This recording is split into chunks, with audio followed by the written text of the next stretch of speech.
है लोगों से मिलने के लिए। आपने देखा है कि बहुत अप्रोचेबल है हमारी माननीय मुख्यमंत्री श्रीमती रेखा गुप्ता जी। हमेशा मिलने को तैयार रहती हैं, आपसे बात करने को तैयार रहती हैं, आपकी प्रॉब्लम सुनने को तैयार रहती हैं, उनका हल ढूंढने में लगी रहती हैं पूरी अपनी टीम को लेकर। और बहुत ही बढ़िया टीम ऑफ मिनिस्टर्स हैं उनके आसपास के, उनके पूरी जो मंत्री की टीम है मंत्रियों की बहुत बढ़िया है। उनके साथ मिलकर अभी तो बहुत काम बाकी है, दिल्ली का बहुत कुछ हुआ है, बहुत कुछ हो रहा है, लेकिन अभी बहुत होना बाकी है। तो दिल्ली इतनी फैल रही है, दिल्ली कहाँ पहले छोटी सी होती थी, अब तो कहाँ नरेला, कहाँ गुड़गांव, नोएडा, वहाँ तक फैल रही है।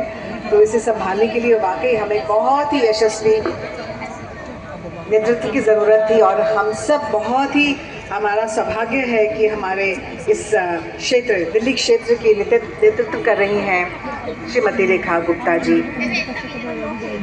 मुख्यमंत्री के रूप में। और मुझे बताया कि मैं तो आ गई हूँ।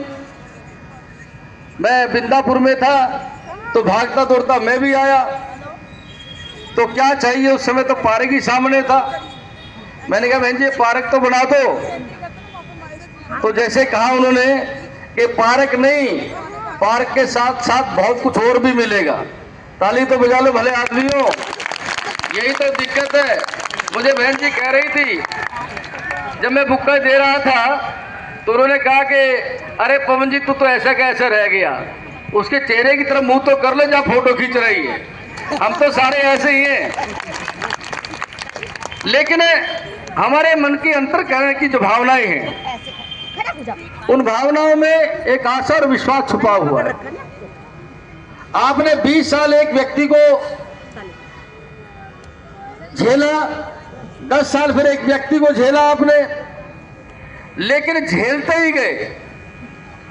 परंतु जैसे ही 8 तारीख को परिणाम की घोषणा हुई, भारतीय जनता पार्टी की दिल्ली में सरकार हुई, 9 तारीख से हमने इस यात्रा को प्रारंभ किया।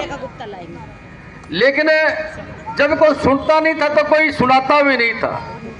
लेकिन जब काम की गति बढ़नी शुरू हुई, मेरे पास में रोज 1000 से ज्यादा फोन आते थे, और हर जगह से इतनी पीड़ा की आवाज मेरी माता और मेरी बहनों की निकलती थी, मेरे बुजुर्गवारों की निकलती थी। घर के अंदर जिसके लैट्रिन का पानी आ जाए उस घर की दुर्दशा कैसी होती है।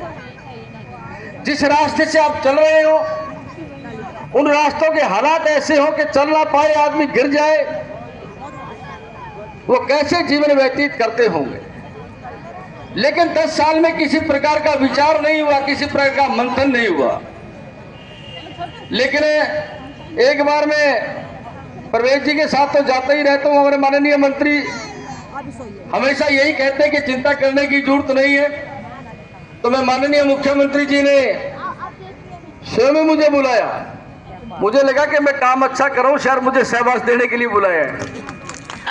लेकिन उन्होंने कहा भाई कोई तकलीफ है क्या? अब मैं तो समझा नहीं।